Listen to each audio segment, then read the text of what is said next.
اعوذ باللہ من الشیطان الرجیم بسم اللہ الرحمن الرحیم الحمد للہ رب العالمین الرحمن الرحیم مالک یوم الدین صدق اللہ العظیم۔ میں گواہی دیتا ہوں کہ اللہ ایک ہے اور وہی عبادت کے لائق ہے، اور وہ تمام مخلوق کا پالنے والا خالق، مالک اور رازق بھی ہے۔ میں اس بات کی گواہی دیتا ہوں کہ محمد مصطفیٰ احمد مجتبیٰ رسول عربی صلی اللہ علیہ وسلم اللہ رب العزت کے بندے اور آخری رسول ہیں اور خاتم النبیین بھی ہیں۔ ہم سب کا یہ عقیدہ ہے، بلکہ تمام امت مسلمہ کا یہ عقیدہ ہے، ان کے بعد کوئی اور نبی نہیں آنے والا، نبوت کا دروازہ ان پہ بند ہو چکا ہے۔ معزز سامعین کرام، آج ہم آپ کے سامنے ایک ایسا نایاب، مجرب اور آزمودہ وظیفہ لے کے حاضر ہوئے ہیں۔ جو شخص 11 محرم الحرام کو یہ تسبیح پڑھ لیتا ہے، یقین جانے سارا سال ٹینشنوں سے، مصیبتوں سے، مشکلات سے چھٹکارا پا لیتا ہے۔ جی ہاں، اگر آپ بھی چاہتے ہیں آپ تمام مصیبتوں سے چھٹکارا پالیں، نجات پالیں، جی ہاں معزز سامعین کرام، یہ وظیفہ آپ لوگوں کے لیے ہے۔ معزز سامعین کرام، اب آپ لوگوں نے عمل کو کیسے پڑھنا ہے، کہاں بیٹھ کے پڑھنا ہے اور کتنی بار پڑھنا ہے، یہ میں آج کے ویڈیو میں آپ کو بتا دیتا ہوں۔ معزز سامعین کرام، آپ لوگوں نے سب سے پہلے اللہ کے حضور صدقہ دینا ہے۔ جب آپ صدقہ دے دیں گے، صدقہ دینے سے مراد یہ نہیں کہ آپ اللہ کی راہ میں لاکھوں روپے، کھربوں روپے، اربوں روپے خرچ کریں مگر دکھاوے کی نسبت سے نہیں بھائی۔ آپ لوگوں نے اللہ کی راہ میں اگر 1 روپیہ بھی دینا ہے لیکن اخلاص کے ساتھ دینا ہے۔ معزز سامعین کرام، ہم بات کرتے ہیں کہ ہم نے اللہ کی راہ میں صدقہ کیوں دینا ہے۔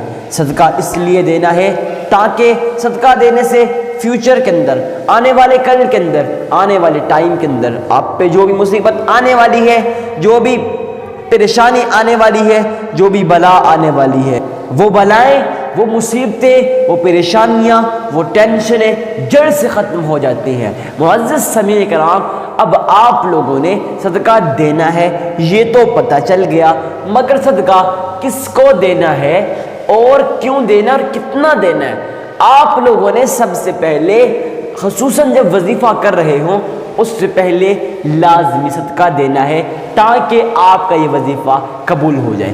معزز سامعین کرام، آپ لوگوں نے اب جو صدقہ دینا ہے وہ کس کو دینا ہے؟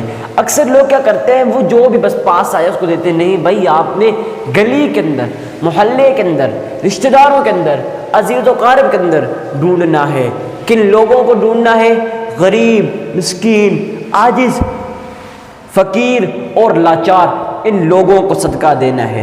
یقین جانے جب آپ لوگ ان لوگوں کی مدد کرتے ہیں نا، یقین جانے میرا رب آپ کی مدد کرتا ہے، آپ کو غیب کے خزانوں سے رزق عطا کرتا ہے، آپ کو ایسی جگہ سے رزق عطا کرتا ہے جہاں سے آپ کا وہم و گمان بھی نہیں ہوتا، آپ کے ذہن میں بھی نہیں ہوتا بھائی اتنا رزق آیا ہے لیکن کہاں سے آیا ہے۔ معزز سامعین کرام، اب آپ لوگوں نے گلی کے اندر، محلے کے اندر، رشتہ داروں کے اندر، عزیز و اقارب کے اندر ڈھونڈنا ہے کن لوگوں کو؟ غریب، مسکین، عاجز، فقیر اور لاچار، ان لوگوں کو ڈھونڈ کے ان لوگوں کو صدقہ دے دینا ہے۔ معزز سامعین کرام، جب آپ لوگ ان کو صدقہ دیں گے نا، یقین جانے میرا رب آپ کی مدد کرے گا۔ اب آپ نے صدقہ دینا کتنا ہے تو آپ لوگوں نے اپنی استطاعت کے مطابق صدقہ دینا ہے۔ اگر آپ کی استطاعت 1 روپے 1 آنے کی ہے، آپ وہ بھی اللہ کی راہ میں خرچ کریں، اس میں شرمانے کی کیا بات ہے۔ میرا اللہ قرآن کریم فرقان حمید کے اندر ارشاد فرماتا ہے، جو شخص اللہ کی رضا کی خاطر، خالصتاً اللہ کی رضا کی خاطر اگر اخلاص کے ساتھ، خلوص کے ساتھ 1 کھجور کا دانہ بھی دے دیتا ہے تو میرا رب اسے بڑھا چڑھا کر احد کے پہاڑوں جتنا اجر و ثواب عطا کرتا ہے۔ صرف اجر و ثواب ہی نہیں بلکہ دنیا کے اندر اس کی تمام ٹینشنوں کو، اس کی تمام مصیبتوں کو، اس کی تمام پریشانیوں کو ختم کر دیتا ہے۔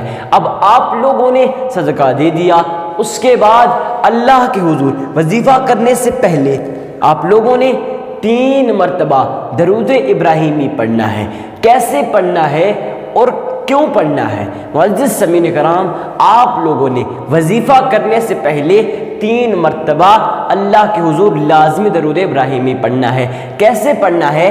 تو آپ لوگوں نے اپنے ذہن کے اندر یہ خیال پیدا کرنا ہے، یہ مائنڈ بنا لینا ہے گویا آپ روضہ رسول کی جالیوں کے سامنے کھڑے ہو، محمد مصطفیٰ احمد مجتبیٰ رسول عربی صلی اللہ علیہ وسلم آپ کے درود ابراہیمی کو سن رہے ہیں۔ معزز سامعین کرام، جب آپ لوگ اللہ کے حضور اس طرح سے پڑھو گے، یقین جانے میرا رب آپ کے اس درود ابراہیمی کو قبول کر لے گا اور آپ کی تمام ٹینشنوں کو دور کر دے گا۔ کیسے پڑھنا ہے؟ اکثر لوگ سوال پوچھتے ہیں کہ حضرت ہم پڑھ نہیں سکتے، ہمارا تلفظ ٹھیک نہیں ہے، تو آپ کی پڑھ لیا کریں۔ ہاں، ایک مسئلہ یہ ہے، کیا آیا یہ درود ابراہیمی کو پڑھنا ہی لازمی ہے یا پھر سن بھی سکتے ہیں؟ تو معزز سامعین کرام، جو لوگ پڑھ سکتے ہیں وہ پڑھ لیا کریں، جو نہیں پڑھ سکتے بیچارے وہ سن لیا کریں۔ کیسے پڑھنا ہے میں آپ کو پڑھ کے بتا دیتا ہوں۔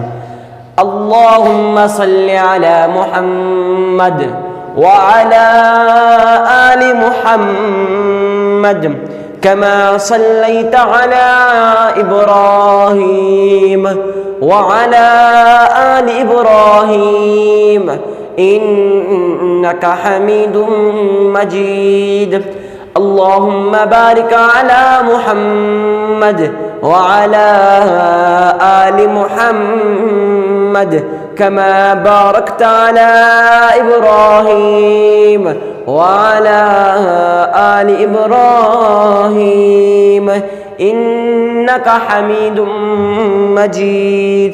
معزز سامعین کرام، آپ لوگوں نے 3 مرتبہ سے درود ابراہیمی کو پڑھ لینا ہے۔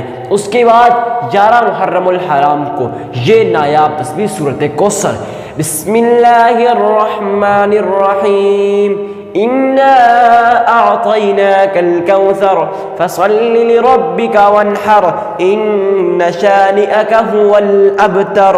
معزز سامعین کرام، آپ لوگوں نے 41 مرتبہ سورۃ کوثر کو پڑھ لینا ہے۔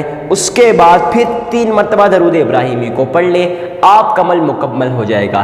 میں یقین کے ساتھ کہتا ہوں آپ کو یہ ویڈیو بہت پسند آئی ہوگی۔ ویڈیو کو لائک کر کے چینل کو ابھی سبسکرائب کر دیجئے گا تاکہ مزید اسلامی ویڈیوز سب سے پہلے بآسانی آپ تک پہنچتی رہیں، اور جتنا ہو سکے اس ویڈیو کو آگے شیئر کریں۔ معزز سامعین کرام، آپ جب شیئر کریں گے صدقہ جاریہ سمجھ کر شیئر کریں گے، یقین جانے اگلا آدمی مشکل کے اندر ہوگا، پریشانی کے اندر ہوگا، وہ سن لے گا، عمل کر لے گا، سارا اجر و ثواب آپ کے اعمال نامہ میں لکھ دیا جائے گا۔ ملتے ہیں نیکسٹ ویڈیو میں، اجازت دیجیے، تب تک کے لیے اللہ حافظ۔